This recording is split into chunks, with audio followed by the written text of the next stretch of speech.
இவாஞ்சலிஸ்ட் பால் பாலபாஸ்கரன் கொடுக்கும் அனுதினமும் சிலுவையைச் சுமப்போம் என்ற நிகழ்ச்சி மூலம் உங்கள் அனைவரையும் சந்திப்பதில் பெரும் மகிழ்ச்சி அடைகிறோம்.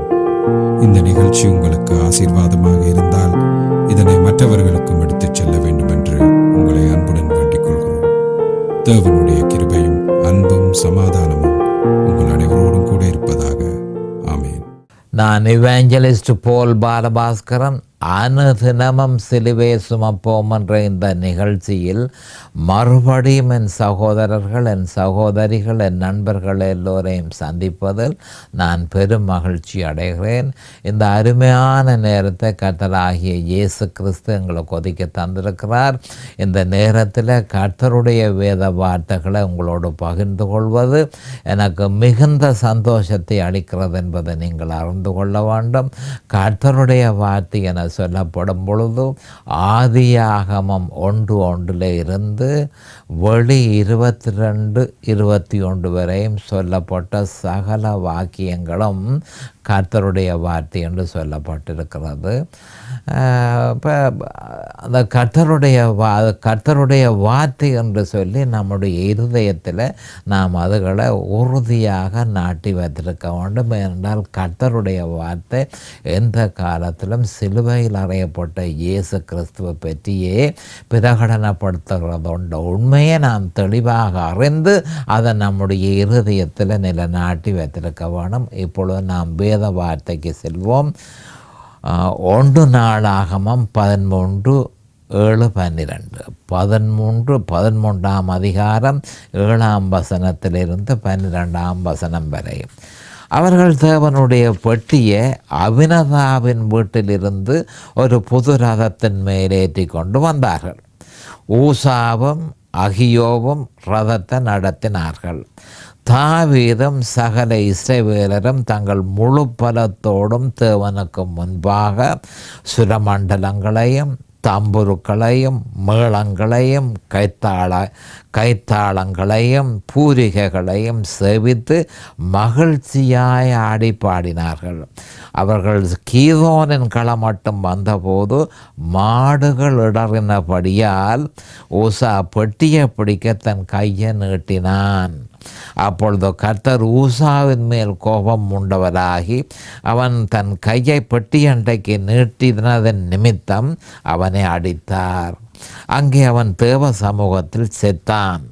அப்பொழுது கர்த்தர் ஊசாவை அடித்ததன் நிமித்தம் தாவீது விசனப்பட்டு அந்த ஸ்தலத்திற்கு இந்நாள் மட்டும் வழங்கி வருகிற பேரேஸ் ஊசா என்னும் பெயரிட்டு அன்றைய தினம் தேவனுக்கு பயந்து தேவனுடைய பெட்டியை நான் என்னிடத்தில் கொண்டு வருவது எப்படி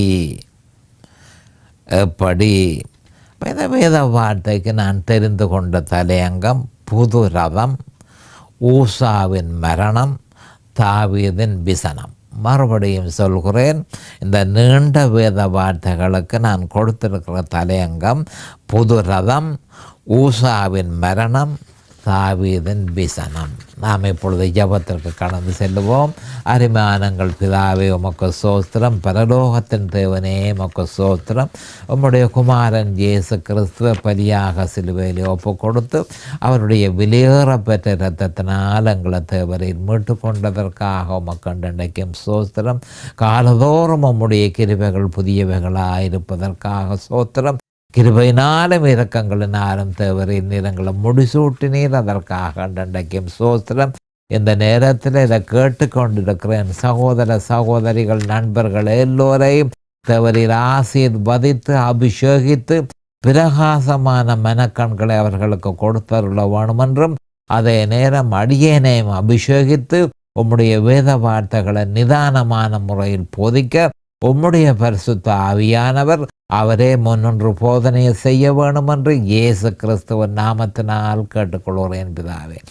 ஆமேன் அண்ட் ஆமேன் அண்ட் ஆமேன். தேவனுடைய பெட்டி தேவ கட்டளையின்படி ஆசாரியர்கள் தோளில் சுமந்து கொண்டு வர வேண்டும் என்று வேதத்தில் சொல்லப்பட்டிருக்கிறது. எண்ணாகமம் 4:15 சொல்லப்பட்டிருக்கிறது. மறுபடியும் சொல்லுகிறேன், தேவனுடைய பெட்டி தேவனுடைய கட்டளையின்படி ஆசாரியர்கள் தோளில் சுமந்து கொண்டு வர வேண்டும் என்று எண்ணாகமம் 4:15 சொல்லப்பட்டிருக்கிறது. வேறு எந்த விதமான ரதத்திலும் அல்ல. ஆசாரியர்கள், கவனமாக கேட்டுக்கொள்ளுங்கள், ஆசாரியர்கள் கிறிஸ்துவை பிரதிபலிக்கிறார்கள்.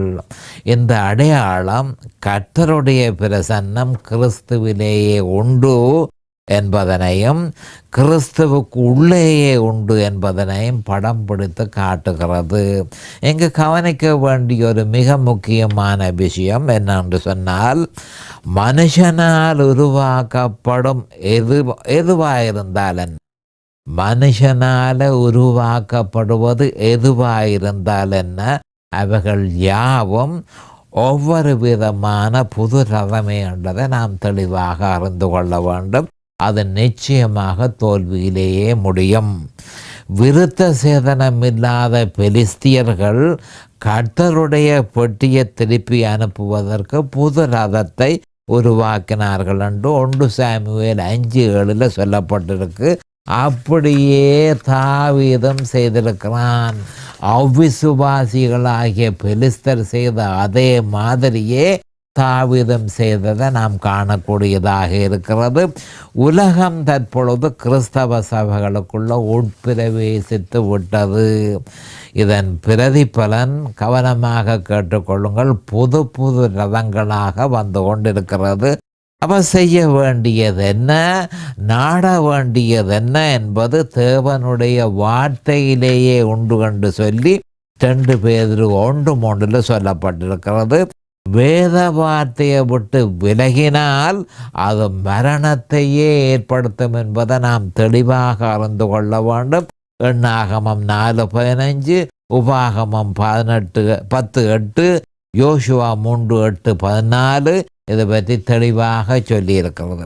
அப்போ துரதிர்ஷ்டவசமாக இப்பொழுது கிறிஸ்தவ சபைகள் புது ரதங்களினால நிறைந்திருக்கிறது என்ற உண்மையை நாம் அறிந்திருக்க வேண்டும். இதற்கு முக்கியமான காரணம், சிலுவையில் அறையப்பட்ட இயேசு கிறிஸ்துவை பிரசங்கிப்பார் இல்லை, வேறொரு இயேசு தாராளமாக பிரசங்கிக்கப்படுகிறது. 2 கொரிந்தியர் 11:4. இதன் பிரதிபலன் புது ரதங்களே என்பதை நாம் அறிந்து கொள்ள வேண்டும். தாவீது, கவனமாக கேட்டுக்கொள்ளுங்கள், தாவீதும் சகல இஸ்ரவேலியர்களும் தேவனுடைய பெட்டிக்கு முன்பாக ஆடி பாடினார்கள் என்று சொல்லி 1 நாளாகமம் 13:8 சொல்லப்பட்டிருக்கிறது. அப்போ தற்போதைய சபைகளில் நடக்கிற ஆடல் பாடல்கள் இதனை ஒத்திருக்கவில்லையா? இவைகள் யாவும் மத புரளிகளே தவிர வேறொன்றும் இல்லை. இத்தகைய செயல்கள் முற்றிலும் தவறானது. இவைகள் மிகுந்த ஆர்ப்பரிப்பு நிறைந்தவைகளாக இருந்தும் இவைகள் காணாமல் போனவர்களுடைய ஆர்ப்பரிப்பு என்பதை நாம் தெளிவாக அறிந்து கொள்ள வேண்டும். இவைகள் யாவும் மத புரளிகள் என்பதை நாம் அறிந்திருக்க வேண்டும். ஆனால் அங்கு பரிசுத்த ஆவியானவர் இல்லை. வேத வார்த்தையின்படி செயல்கள் இல்லாதிருந்தால் அவைகள் யாவும் மத நம்பிக்கையே பிரதிபலிக்கிறது என்பதை நாம் அறிந்து கொள்ள வேண்டும். அது ஒரு பொழுதும் சரியாக இருக்க போவதில்லை. அது மரணத்தையே கொண்டு வரும் என்பதை நாம் தெளிவாக, ஏனென்று சொன்னால் அபியுவும் நாதாவும் வேத வார்த்தையை உதாசீனம் செய்தார்கள். அவர்கள் தேவனுடைய சந்நிதியில் அவர்களுக்கு மரணம் சம்பவித்தது என்று லேவியராகமம் 10:1-2 சொல்லப்பட்டிருக்கிறது. ஏனால் வேத வார்த்தையை விட்டு விலகினால் மரணம் நிச்சயமாக சந்திக்க வேண்டி வரும். மரணத்தை அபியுவும் நாதாவும் சந்தித்தார்கள் என்பதை நாம் அறிந்து கொள்ள வேண்டும்.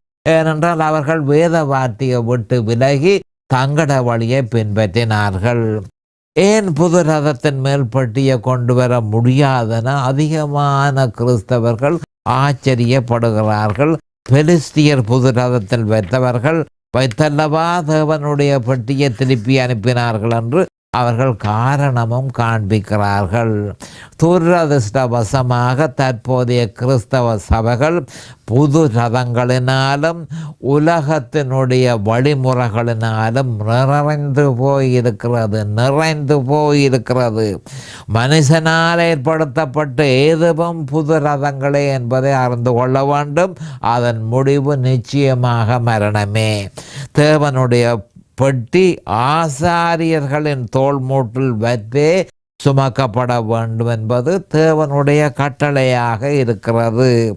இப்படி இருக்க எதற்காக ஆசாரியர்கள் சுமக்க வேண்டும் என்று சிலர் கேட்கிறார்கள். பழைய ஏற்பாட்டில் ஆசாரியர்களே தேவனுக்கும் மனிதனுக்கும் இடையில் மத்தியஸ்தர்களாக இருந்தார்கள். அவர்கள் கிறிஸ்துவின் மாதிரியாக இருந்தார்கள்.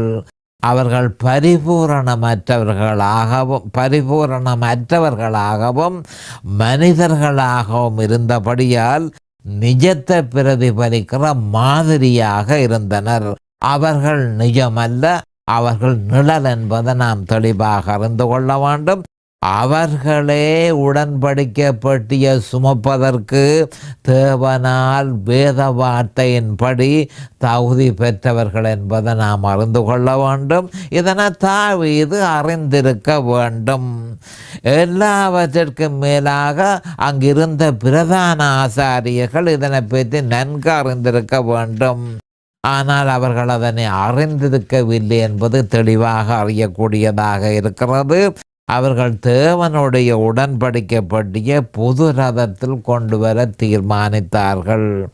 முன்பு கூறினது போல கிறிஸ்தவ சபைகள் புது ரதத்தினால் நிறைந்து போயிருக்கிறது என்ற உண்மையை நாம் தெளிவாக அறிந்திருக்க வேண்டும். மிக முக்கியமான விஷயம் அது.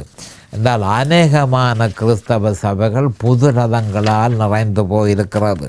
அப்போ தேவனுக்கு நாம் செய்வது எதுவோ, அவருடைய நாமத்தினால் செய்ய வேண்டியது எதுவோ, அது கிறிஸ்துவின் சிலுவையின் அடிப்படையில் செய்யாவிட்டால் அது புது ரதம் என்பதை நாம் தெளிவாக அறிந்து கொள்ள வேண்டும்.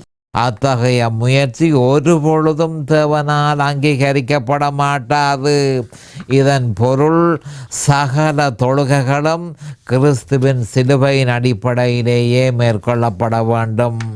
தேவனுடைய ஊழியத்திற்கு நாம் பணம் கொடுக்கும் பொழுது அது கிறிஸ்துவின் சிலுவையின் அடிப்படையிலேயே கொடுக்கப்பட வேண்டும் என்று சொல்லி பிலிப்பியர் 4:18-19 சொல்லப்பட்டிருக்கிறது. நாம் கேட்கும் செய்திகள் 100% கிறிஸ்துவின் சிலுவையை பற்றியதாகவே இருக்க வேண்டும்.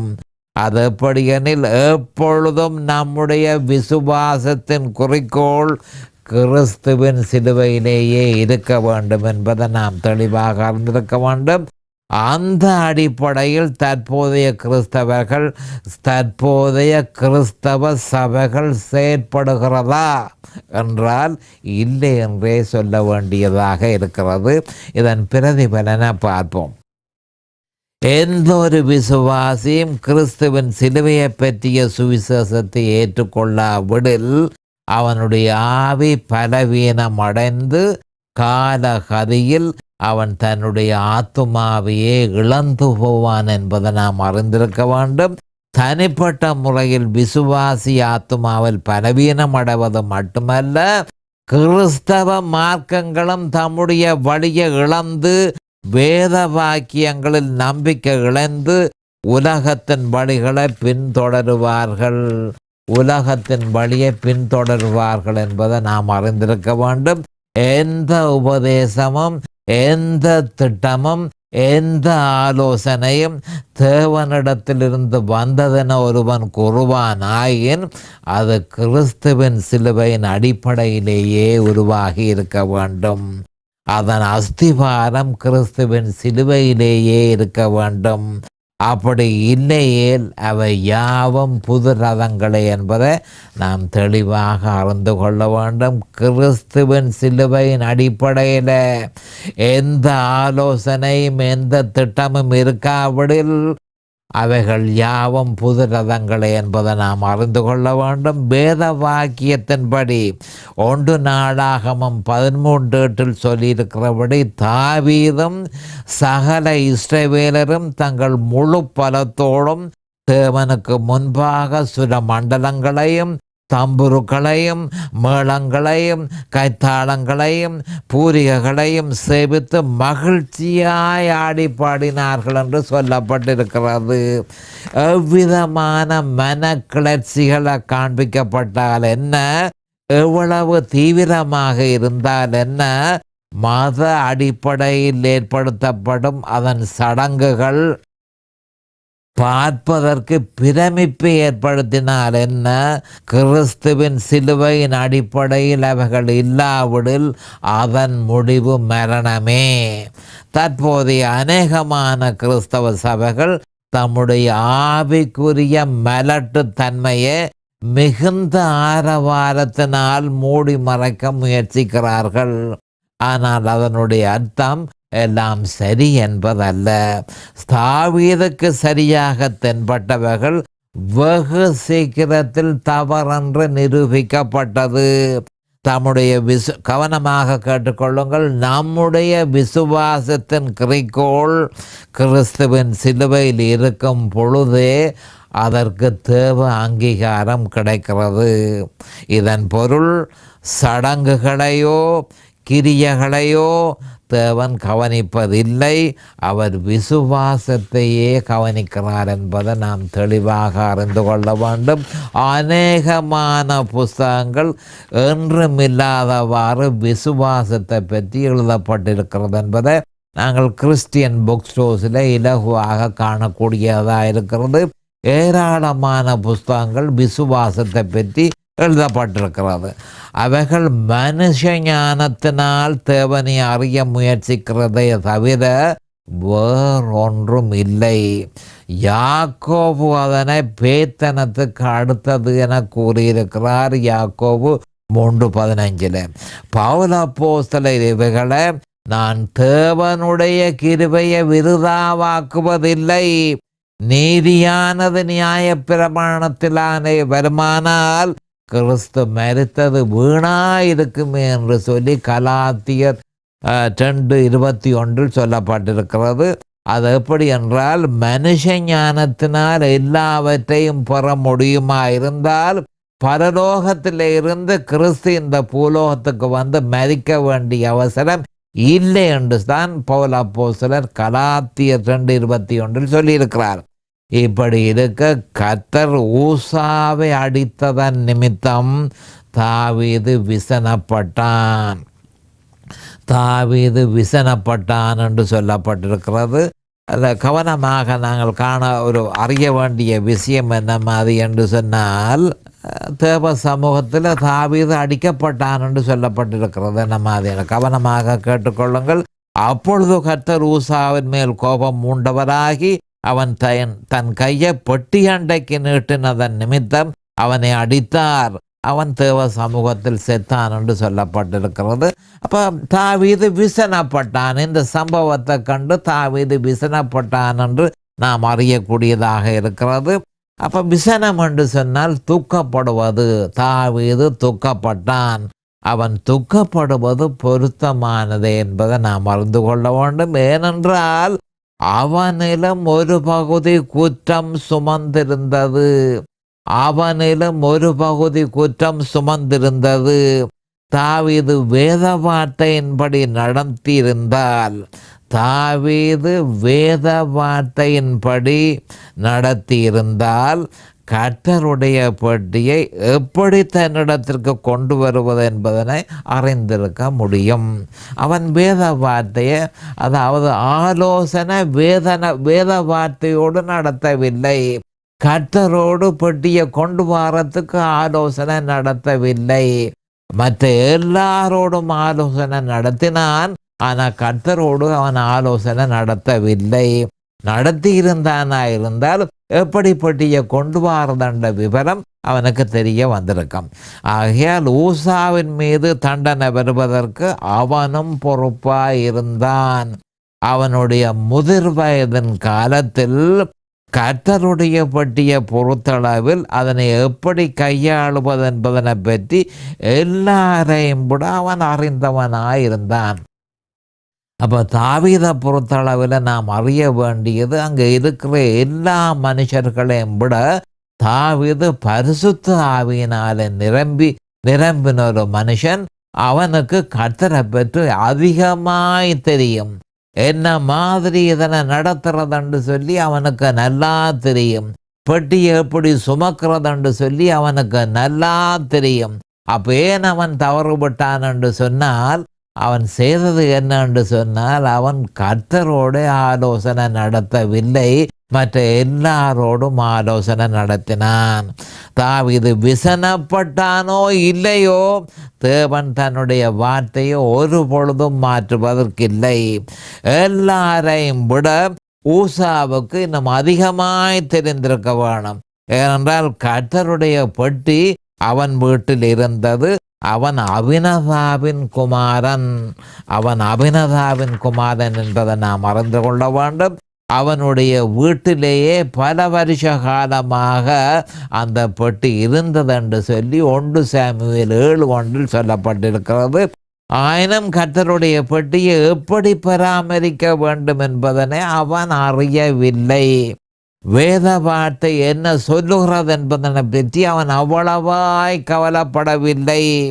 கோடிக்கணக்கான கிறிஸ்தவர்கள் தாவீது ஊசாவின் மரணத்துக்கு பொறுப்பேற்க வேண்டும் என்று நிஜமாகவே நம்புகிறார்கள். ஏனென்றால் தாவீதே அந்த பொறுப்பை ஊசாவிடம் கையளித்தான் என்று அவர்கள் தர்க்கவாதம் செய்கிறார்கள். இப்போ ஊசா தன் பொறுப்பை அறிந்தல்லவா இருக்க வேண்டும் என்பதனை பற்றி அவர்கள் சிந்திப்பதில்லை. ஊசாவின் மரணத்துக்கு தாவீது பொறுப்பேற்க வேண்டும் என்று சொல்கிறார்கள். ஆனால் ஊசா தன்னுடைய பொறுப்பை அறிந்திருக்க வேண்டும் என்பதை பற்றி அவர்கள் சிந்திப்பதே இல்லை. அப்போ கோடிக்கணக்கானோர் தற்பொழுது நரகத்தில் இருப்பதற்கு காரணம், கவனமாக கேட்டுக்கொள்ளுங்கள், கோடிக்கணக்கானோர் தற்பொழுது நரகத்தில் இருப்பதற்கு காரணம் அவர்கள் அந்த பொறுப்பை, வேத வார்த்தையை அறியும் பொறுப்பை போதர்களிடத்திலேயோ அல்லது பாதிரியாரிடத்திலேயோ விட்டுவிட்டதே முக்கியமான காரணமாக இருக்கிறது. ஒவ்வொருவரும் தேவனுடைய வார்த்தையை அறிந்திருக்க வேண்டுமென்றும் அதன் பொறுப்பை ஒவ்வொரு கிறிஸ்தவர்களும் வேத வார்த்தையை அறிந்திருக்க வேண்டும் என்றும் அதன் பொறுப்பை அவர்களே சுமக்க வேண்டும் என்றும் கர்த்தர் எதிர்பார்க்கிறார். அது என்னவென்றால், விசுவாசி அதிகாரத்தில் இருப்பவன் சரியாயிருந்தால் என்ன, தவறாயிருந்தால் என்ன, கேள்வி ஒன்றும் கேட்காமல் அவனுக்கு கீழ்ப்படிய வேண்டும் என்ற நிலப்பாடு பற்றி வேதத்தில் எதுவும் சொல்லப்படவில்லை. உண்மையில் அதற்கு எதிராகவே சொல்லப்பட்டிருக்கிறது என்பதை நாம் அறிந்து கொள்ள வேண்டும். எசேக்கியேல் 18:4 சொல்லப்பட்டிருக்கிறது, தாவீதின் விசனம் உடனடியாக பயத்துக்கு திரும்பியது. அவன் விசனப்பட்டான், அவன் துக்கப்பட்டான். அந்த துக்கம் அவனை கர்த்தருடைய பயத்துக்கு வழி நடத்தினது. அதுதான் முக்கியமான விஷயம். துக்கப்படும் பொழுது பயம் வந்து, ஏன் நான் தேவனுக்கு எதிராக செய்தேன் என்று சொல்லி சிந்திக்கக்கூடிய நிலைமைக்கு தள்ளப்பட வேண்டும். இந்த நாளில்தான் மரணத்துக்கு எவ்வளவு சமீபமாக வந்து விட்டேன். தாவீது சொல்றான், மரணத்துக்கு நான் செத்திருப்பனே. ஊசாவை அடித்த கர்த்தர் என்னையும் அடித்திருக்கலாம். ஏனென்று சொன்னால் நான் தேவனுக்கு எதிராக பாவம் செய்தேனே என்பதை உணர்ந்து அந்த பயம் அவனை ஒடுக்கியது என்பதை நாங்கள் அறிந்து கொள்ள வேண்டும். அநேகமான கிறிஸ்தவர்கள் விசனப்படுகிறார்கள், ஆனால் தேவனுக்கு பயப்படுகிற பயம் அவர்களிடத்தில் இல்லை. தாவீதோ பயந்து தேவனுடைய பெட்டியை நான் என்னிடத்திற்கு கொண்டு வருவது எப்படி என்று ஆளுதான். சகலதும் தேவனுடைய வழியின்படியே நடத்தப்பட வேண்டும். அவன் மனம் வருந்தி மன்னிப்பு கேட்டு பின்பு தேவனுடைய ஆலோசனையை நாடினான் என்று வேதம் சொல்லுகிறது. அப்போ நாம் அறிந்து கொள்ள வேண்டிய விஷயம் என்ன என்று சொன்னால், தாவீது என்ன மாதிரி என்று சொன்னால், பெட்டியை கொண்டு வருவதற்கு முதல் தேவனுடைய பெட்டியை அபினதாவின் வீட்டிலிருந்து கொண்டு வருவதற்கு முன்பு தாவீது ஆலோசனை செய்திருக்க வேண்டும். அப்போ தேவனுடைய ஆலோசனையை நாம் வேதத்தில் காணக்கூடியதாக இருக்கிறது. அப்போ தேவனுடைய வார்த்தைக்கு போய் ஆலோசனை நடத்தி இருக்க வேண்டும். அவன் செய்த பிள்ளை என்னென்று சொன்னால், எல்லாரோடும் அவன் பேசினான். எல்லாரோடும் அவன் பேசி தன்னுடைய ஊழியக்காரர்கள் எல்லாரோடும் பேசி அவர்களும் அதை சரி என்று சொல்லி, அப்போ அவர்களுடைய முடிவுதான் தாவீதுக்கு முக்கியமாக இருந்ததே தவிர கர்த்தருடைய வார்த்தை தாவீதுக்கு முக்கியமானதாக இருக்கவில்லை. ஆனபடியால் இந்த சம்பவம் நடந்ததுக்கு மிக முக்கியமான காரணம் என்னென்று சொன்னால், தாவீது தேவனுடைய வார்த்தையோடு ஆலோசனை செய்யவில்லை, வேதாகமத்தோடு ஆலோசனை செய்யவில்லை, பரிசுத்த ஆவியினால நிரப்பப்பட்ட கேட்டுக்கொள்ளுங்கள், தாவீது பரிசுத்த ஆவியினால நிரம்பினவனாக இருந்தான். அவனுக்கு அதிகமாய் தெரிய வேணும். எல்லா மனுஷர்களையும் விட கர்த்தருடைய விஷயத்தை அவன் அதிகமாய் அறிந்திருக்க வேணும். ஆனபடியால் தான் அவன் பயப்படுகிறான். நான் சாவுக்கு அதிகமாக மரணத்துக்கு கிட்டவாக வந்து விட்டேன், கர்த்தருடைய இரக்கத்தினால் நான் தப்பி பிழைத்தேன் என்று சொல்லி அவன் விசனப்படுகிறான். அந்த விசனம் அவனை எங்கே நடத்தினது என்று சொன்னால், பயத்துக்கு நடத்தினது. அப்போ தேவ பயம் ஒரு மிக முக்கியமான ஒரு விஷயம். கிறிஸ்தவர்களுக்கு இருக்க வேண்டியது தேவ பயம். கர்த்தருக்கு பயப்படுகிற பயமே ஞானத்தினுடைய ஆரம்பம் என்று சொல்லி நீதியில் சொல்லப்பட்டிருக்கிறது. அப்போ கர்த்தருடைய பயம் வாரத்துக்கு கர்த்தருடைய வார்த்தையை அவன் தெரிஞ்சிருக்க வேணும். அந்த ஞானத்தை அறியும் பொழுதுதான் கர்த்தருடைய பயம் வரும். அப்போ அந்த பயம் அவனுக்கு ஏற்பட்டு பிறகு அவன் போய் என்ன மாதிரி என்று சொன்னால், எல்லா மனுஷர்களோடும் ஆலோசனை பண்ணினான். எப்படி நான் அப்போ உடனடியாக என்ன மாதிரி என்று சொன்னால், அந்த இடத்துல இருந்தோ நான் மரணத்துக்கு கிட்டவாக வந்துட்டேன், நான் இதை கொண்டு போக இயலாது, இதை கொண்டு போகிறதுக்கு எனக்கு என்ன தகுதி இருக்கு என்று சொல்லி அவன் கேட்டு கீட்டடியில் இருக்கிற ஓபேத்-ஏதோம் என்ற வீட்டில் அவன் அந்த பெட்டியை வைத்தான் என்று சொல்லி நாம் அறியக்கூடியதாக இருக்கிறது. அப்போ ஓபேத்-ஏதோம் என்ற வீட்டில் 3 மாத காலமாக அந்த பெட்டி இருந்தது. அந்த பெட்டியை அவன் சரியான முறையிலே ஓபேத்-ஏதோம் அந்த பெட்டியை கையாண்டதன் நிமித்தம் கர்த்தர் அவனையும் அவனுடைய சொந்தக்காரர்கள் எல்லாரையும் ஆசீர்வதித்தார் என்று சொல்லப்படுகிறது. எல்லாரையும் ஆசீர்வதித்தார் என்று சொல்லப்படுகிறது. இப்பொழுது நேரம் சமீபமாகிவிட்டது. அடுத்த செய்தியில் நான் உங்களை சந்திக்கும் வரை கர்த்தராகிய இயேசு கிறிஸ்துவின் நாமத்தினால் நான் உங்களை ஆசீர்வதிக்கிறேன். அவருடைய கிருபையும் அவருடைய இரக்கமும் உங்களுக்கு தாராளமாக கிடைப்பதாக. இயேசுவின் நாமத்தில் பரிசுத்த பிதாவே, ஆமேன் அண்ட் ஆமேன் அண்ட் ஆமேன். இந்த செய்தி உங்களுடைய ஆவிக்குரிய வளர்ச்சிக்கு மிகவும் உதவியாக இருக்கும் என நாம் நம்புகிறோம். மேலதிக விவரங்களுக்கு 647-465-1224 தொலைபேசி மூலமும் www.crosswayministries.ca வெப்சைட் மூலமும் paulbalabhaskaran@gmail.com இமெயில் மூலமும் www.facebook.com/crosswayministries ஃபேஸ்புக் பேஜ் மூலமும்